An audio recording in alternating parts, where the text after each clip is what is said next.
Grid projects. Grid projects are an excellent tool to aid in interpretation of a congested slab. Collecting multiple scans along the provided grid templates allows the creation of 3D images of the structures within the slab. Grid Project Mode allows the CX user to image these structures and scroll down through the different depth slices as if each layer of the slab is peeled back to expose a given surface. This is especially helpful in situations with conduits or other embedded objects cutting across the grid at various angles, as well as post-tension cables that typically ascend and descend through a concrete slab. To begin 3D imaging, select Grid Project from the main CX Project screen. The Grid Project General Settings menu appears with the same information you entered for the 2D scan.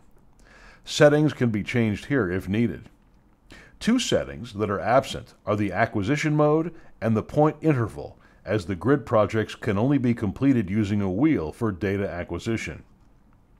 Once the correct settings are entered and the correct zero depth has been found, you can select Continue.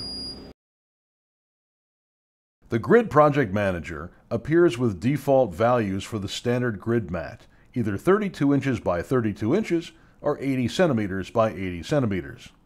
If you do not wish to use the standard grid paper, you can make the grid as large as 55 inches in any direction or as small as 8 inches. The default grid size is recommended.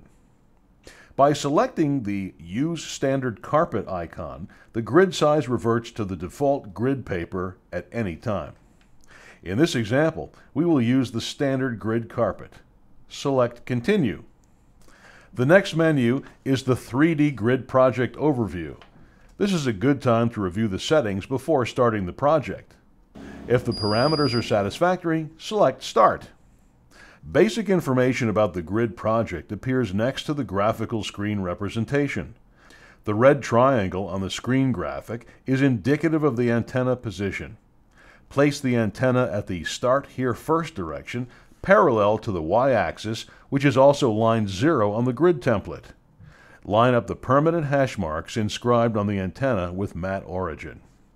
Press the black button and scan to the end of the grid by aligning the inscribed hash marks on the antenna with the grid endpoint. The data line will stop automatically, and at this time an audible beep is heard. Depress the red button to proceed to the next line, and another confirmatory audible beep is heard, and the red triangle appears at the beginning of the next profile ready to scan. Repeat the process until the system graphical interface indicates that the grid profiles for the X direction now need to be scanned. Perform the scans in the X direction exactly as for the Y direction. Please note that you must move the antenna to the endpoint or proceeding to the next line is not allowed. If the profile is of insufficient length, the system will prompt the user with a dialog box indicating the profile is not complete. When the grid project is complete, select Process. After about 1 to 2 minutes, depending on the grid parameters, the system will automatically process the data to create a 3D image.